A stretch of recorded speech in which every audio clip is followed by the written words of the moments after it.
Marriage is a very beautiful thing, but as soon as there is divorce, then serious negative effects set in. The greater part affects the children. That is why the Bible even hates the word divorce. What is the causes of these negative effects on divorce? Well, what you are about to watch is going to unlock your answers for you. Meanwhile, we a followers comment on our video entitled The Effects of Divorce. Share sa video ya we obeti ensem bi te se ababa bi a okopie ni kunu so na one na damfo pe edambam wanka ede na be. The effects of divorce. We a ababa bi a okọ waba na afi okọ ne maame nchen wa frɛ ni kunu ya ne ko no.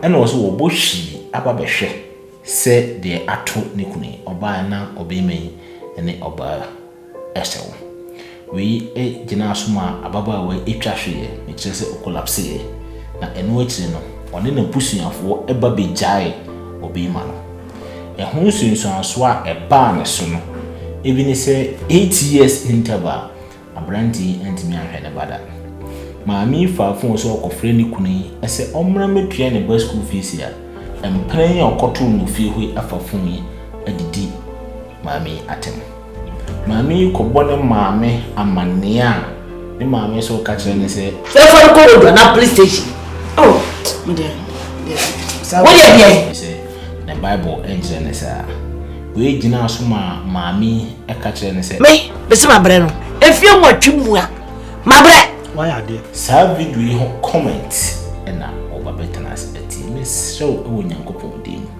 Say on subscribe ye to sa channel we ya. Me show say sabria no ka say ya bomode na subscribe if you say unim say eha enema e betwem adwen asibibi so enkoa ene de mam. Men say bre kra no Yankofa Eric Ampa wondongwa we marriage counselor yenti ensempa a wo kafa sa video.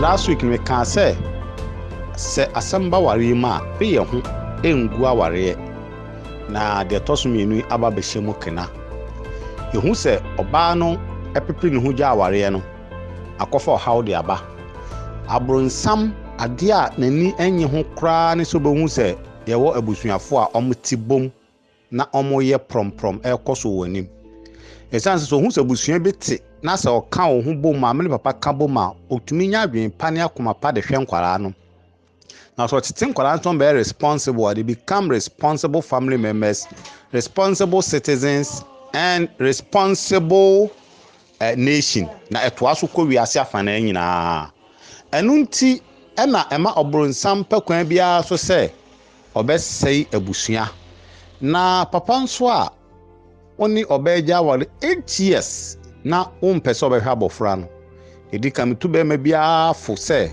mesrew se wonim na se wo a hwe wo ba esan se wonyi na abofra no anhwe no na afei eno no so na medina si baabi na eno nso baba sa abofra na anhwe wa na ono nso etie nyame asem yemu bia ye papa no manhwe no nyame animu ni ye kristofo de na nso nipa bebre ni kasa tuyefo ansana ye giatum enu mpono ene no nyame asem ahye ye den na nso de baabi ana yaudie kakraba etmesre papa bia so onhwe ne ba na se wo ye owofo na se wo maame ana se papa nhwe wo do a baabi opeso de ne kobi ansa na wanyi ni se wadwo se hin ofa ne kono pray ni rule as father or as mother because e basa e be tufo dia etoso biem a me pese me ka na me tufo nso e wo ho eye abusuafo a awaresemba na wasori yejai na opese ode entokwa ene basabasa ede ba aware enum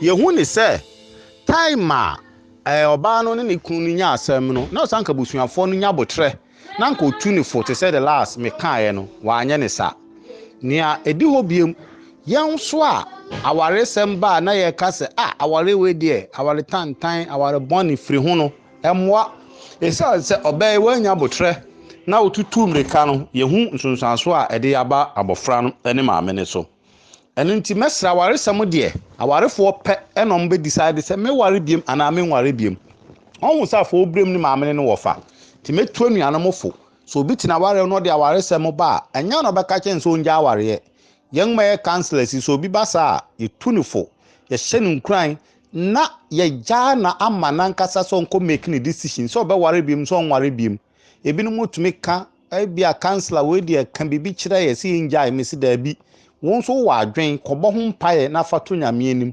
sede ombremu te sede akatesi ebremu ne wofa ene ne maame adofo yen hye ne nso aware bia begu a yen gyan ma nipa mienu no mo take omu decision ye maame wo ye papa wo de abofra ba wiase a wotene ba bi mo na nyame nam mo so de abofra na ba obi nim de abofra no be ye odaachi obi anye na sede se eja obi anye na sede se ena na mesra se yen kamom na ye musa nyame akwankyere na ntumi ntete mo fra na se nya good children a ebenya good family ebenya great nation na nam so de asomdwie abawiase. Opani Eric Edas Bebre, Yanko Belgium, Yanko Diana. Diana has problem with woman ya was say wakopi ni kunusu into a trash. Yanko Diana. Asem bisa mi bisa o video we mu say lady no obi na force no say onko ware ana. Oba wa ware ya ye ohun ade. Obefi o ba hu say ukunu ne oba bi eti ho. Oho no mu a wo se wakulase. Oba ya show ring ne de oti ho no mu no. Ya ware no no den na obeye oba we sa small girl we oba tintin ground we untumi nti small girl we embu no enyi ni pie wo uni ukru fie ho no mu oba a wakotra o maame so onye adwuma bia embo o maame onye adwuma bi adwuma di enhwe wo ba no na usa be ma wagyae no mra kwara ne ewo baby na afa na wo friend say wan hwa kwara nda wan twa kwara ne school fees da nti wo friend so mbet twa kwara ne school fees eyemi dan na me frɛ ob sa be ma ni da because kwara ne yemi die me frɛ be ma ni da na be ma na nkasa na otena ho na odwun se wa wo ba wo baby a oba be hwehwe ne ba kire kwan nti de nti na wo frɛ ne se wan twa kwara ne school fees da nti 8 years ni afi na wo sa be frɛ no so onye de on twa school fees maami se oye serious onye adwuma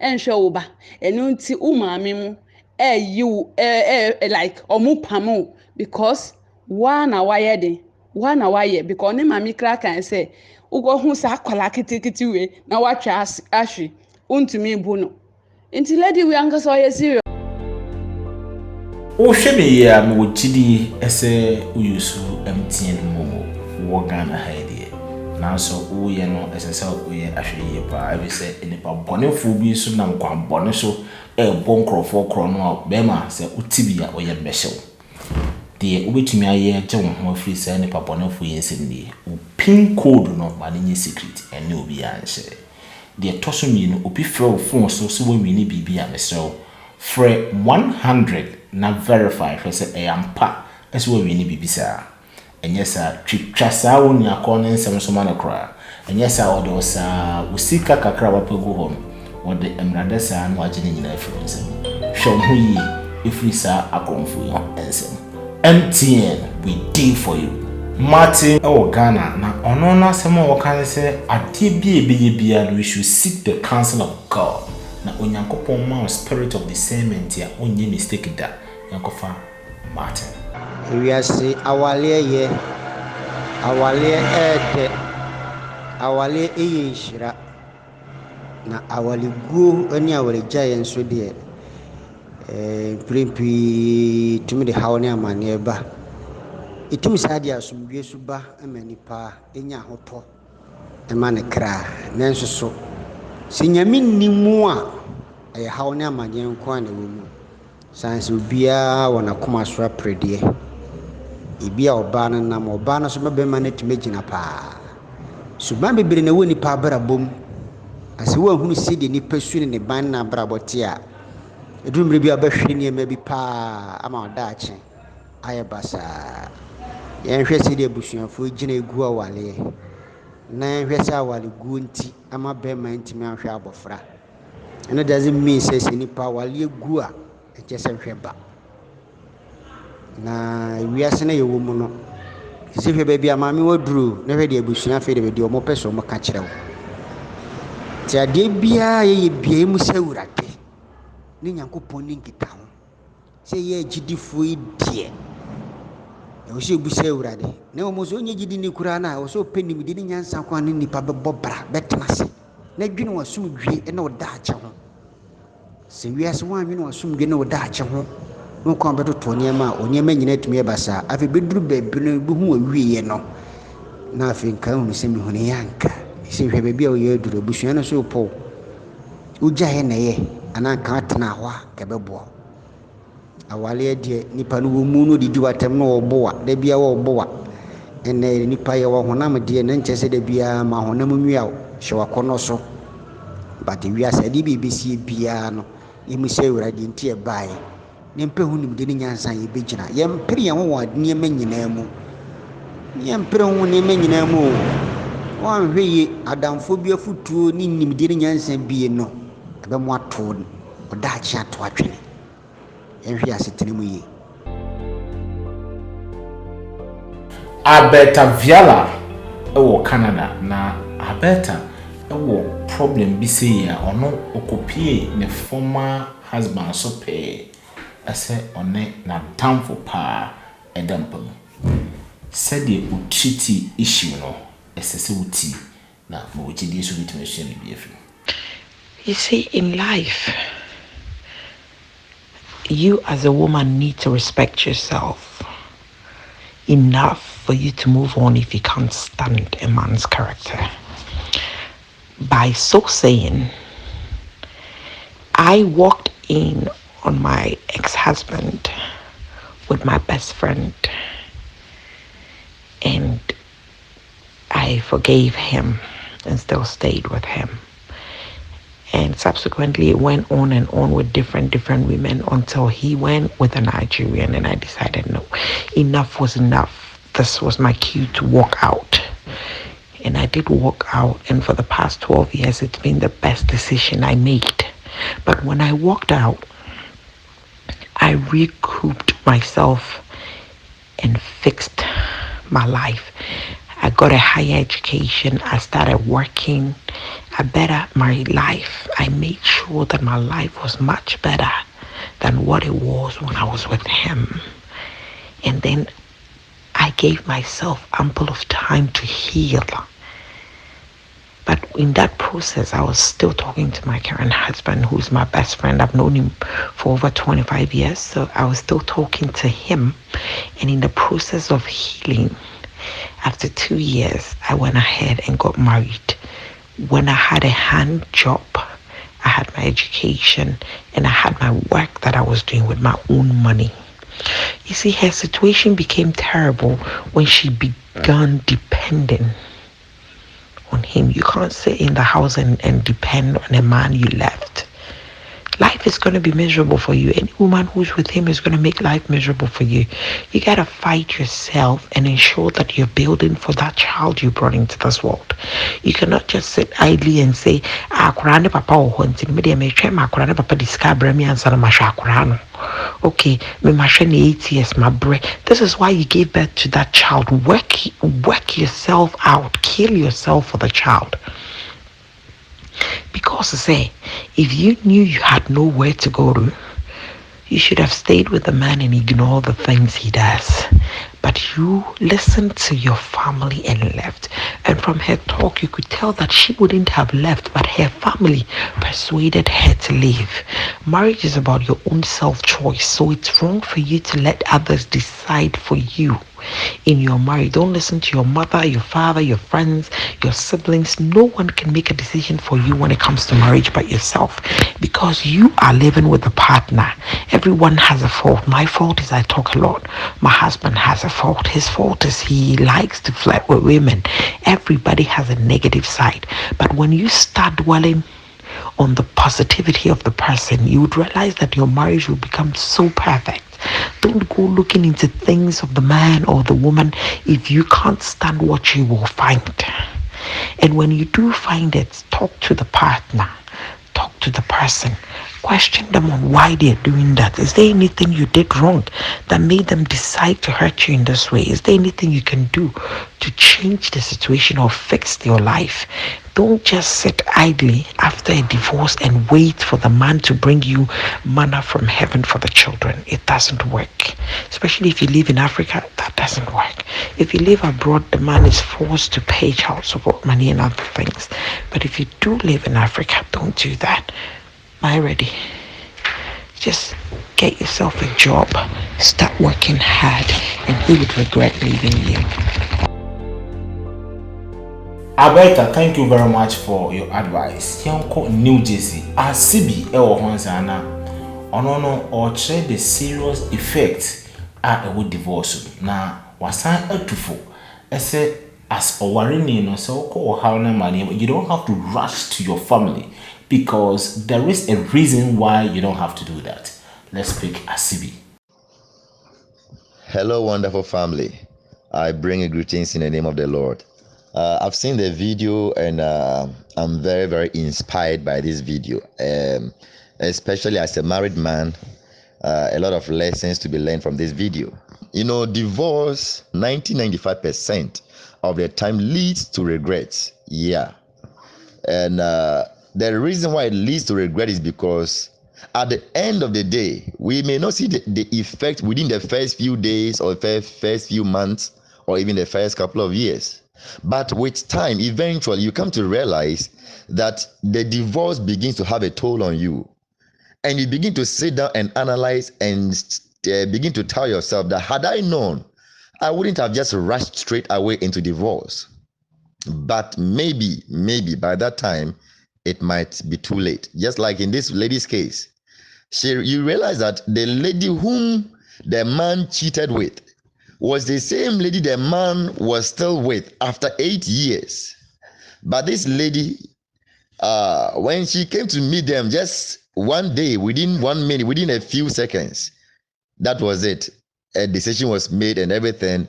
And one grave mistake, one of the biggest mistakes the lady made, which we must all learn from in our relationships and in our marriages, is that when you have a problem with your partner, don't rush to tell your family.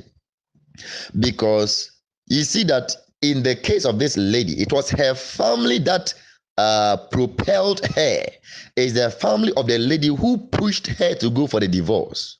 But at the end of the day, the family turned back and started blaming the lady. And the lady also started pointing fingers at them and started blaming them. So our advice is that whenever we have a problem, first of all, let us try to seek peace between ourselves and our partners. Let us find a way to see if we can bring a solution out of the problem between us and our partners first. And if we are not able to come to a consensus or to a good conclusion, then we can now progress to look for a spiritual leader, like a pastor, or or any spiritual father, a spiritual mother, who can come into the situation and speak and try to bring peace and understanding. But as for family people, my brothers and sisters, most of the time, they will not understand the situation. They will not look at it from a generalized perspective, but they will only look at it from the point of their daughter or from the point of their son and begin to stand on it and act without reason. And mostly when it goes like that, it ends up in regret at the end of the day. So this is a little I'd like to add to this whole counsel. So God bless and keep you all. O shebe ya mwchidi ese uyusu MTN mo wogana haidie na so uye no esese uye ahweye pa abise enipa bonefu bi so na nkwa bone so bonkrofo kro no be ma se utibia oye behyew de ubetumi aye je wo ho afiri se enipa bonefu yensemni pin code no ma ne secret ene obi anhye de tosumi no obi frɛ phone so wo mini bibia mesrew frɛ 100 na verify say ampa ese wo wi ni bibisa enye sa twitwa sa wo ni akọ nsem so ma na kra enye sa odo sa usika kakra wapegu ho wo de emrade sa na waje ni nyina afiri nsem hwɛ ho yi efiri sa akromfo yi nsem MTN, we deal for you. Rebecca Kwansima ewo Israel na ono no kase ensem atetefo kase usu aware wunya aware da na san ensem etwem.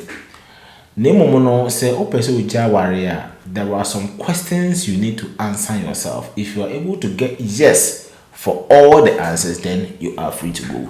Let's pick Rebecca. Divorce no ɛna ɛyɛ adeɛ a ɛna ɛha yɛn ɛwɔ yɛ daa asetena mu paa. Awaregya yɛ adeɛ bi a ɛnyɛ baako koraa. Ɛnso yɛde ato yɛn ano ka sɛ wosuro awaregya yɛ a wonya aware pa. Yes, ansa na woyɛ ɔbaa a wobɛgyae awareɛ no anaasɛ woyɛ bɛrima a wobɛgyae awareɛ no. Tena ase na yɛ wankasa wo ho example sɛ megyae awareɛ yi no daakye ɛbɛsi me sɛn. Yes, saa calculation no nyinaa sɛ megyae awareɛ no a nkwalaa no mɛte dɛn na mahwɛ wɔn mo. Nkwalaa no megya wɔn mo anaasɛ mede wɔn bɛkɔ. Nkwalaa nnim a ɛno koraa mpo no tena ase na bisa ho sɛ megyae awareɛ yi so menya bɛrima papa a ɔkyɛn deɛ megyaa no no anaa. Wɔ sɛ wobisa wo ho saa nsɛmbisa no nyinaa. Na sɛ ne nyinaa no wonya yes deɛ a you can go. Enti sɛ wokɔ a make sure sɛ woasi w'adwene pie sen kete sɛ wobɛgya awareɛ no nti.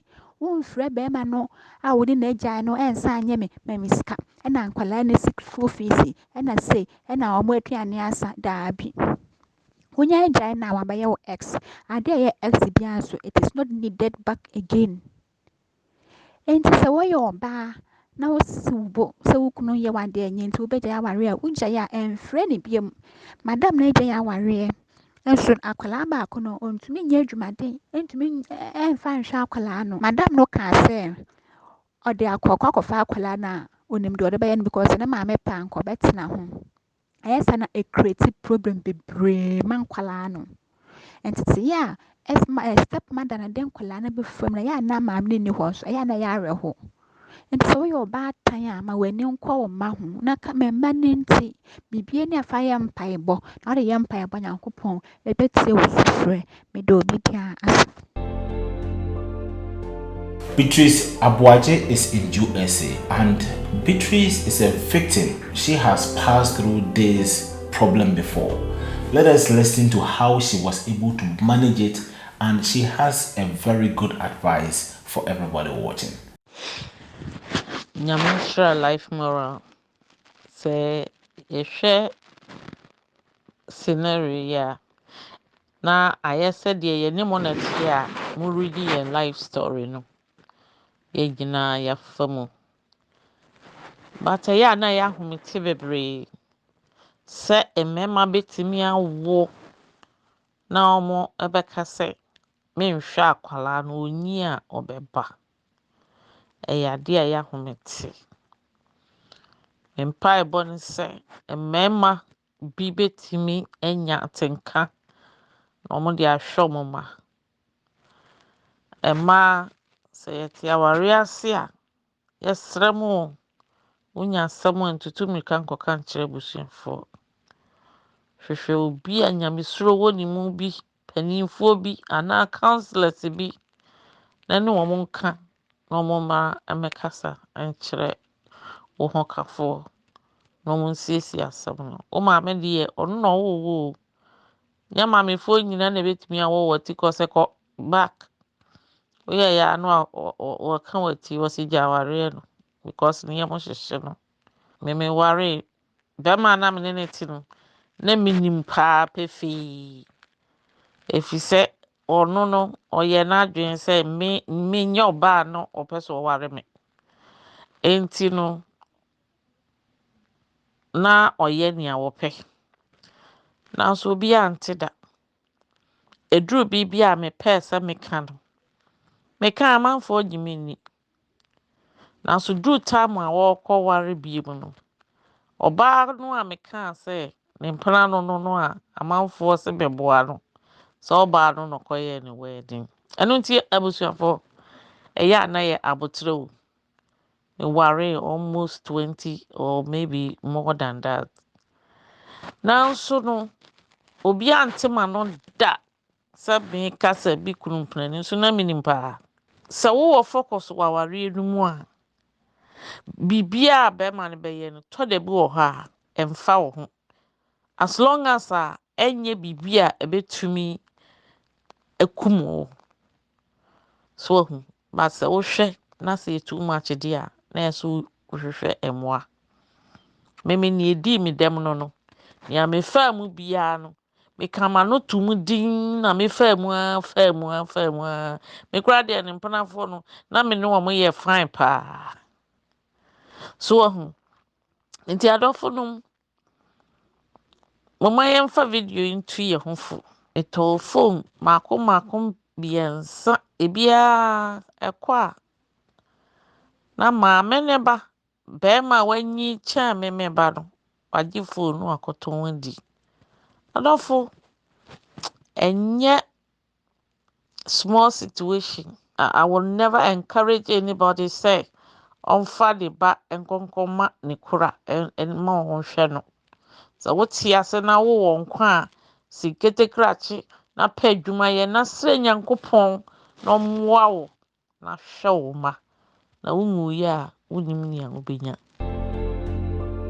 Nua se ohawo ene amane bi eba ebetimi aba esi odibem eye nokre odibem nanso ekwan a obefa so obe handle asem no ebetumi amodifo eno nti ekwan a obefa so ni aprepia obekọ ohawo ne amane mu no empentem enye bibi na emom no bompa yese nyankopon na to bo asema wo ho bre ase no wetimi atake decision na waye enyesa na se oke ka kire nkrofo ne nkrofo boa ema wadwenya ebia na saa adwen na omde ma ono enno ene de wo ko ohaw anase amane kese pam she we enso ye ba de toso mienu a menua mesa me de ama wo de se ohaw ne amane bi san ba wo so a instead se be ma ohaw na hye wo so na di so na kama hye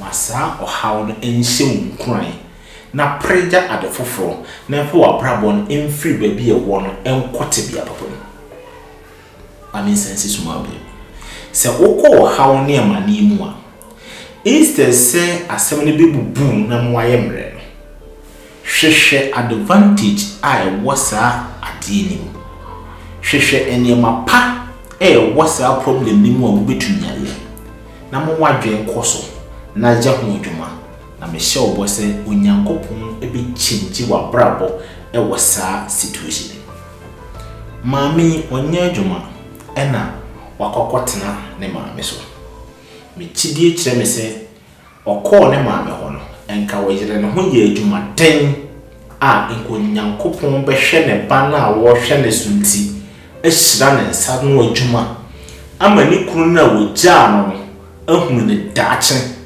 ama ne no no menua wo ko hawo ne amane bi mu a mesre obebre ebum se yeja na emom no hwe ne ma pa wo betimi nya ye no sa problem ni na mo wadwendwen na wo dwendwen na mo waye mre enko adekora wo betimi aye ne so na ye na embeta wo life betimi ya ku school betimi sua de foforo betimi aye ne ma bebre na enumu no onyankopon be hye wo no ya bomoden na share sa video yi emma unua bi so enhwe bi na pomoden se obe subscribe to sa channel we se unya subscribe ya na di ho adanse e kire unua ene wo namfofo se de be ya adepa na yesu ya ha a eboa ya brabo no obia so betimi enya na chefa me da se pa so bre etena ase ehwe sa life morals video yi fashion with trim se sa week yam the next episode a part 3 of some video we onyame ya domo a ya de beba wa kwan mu me da se pa ya from George Whatapp.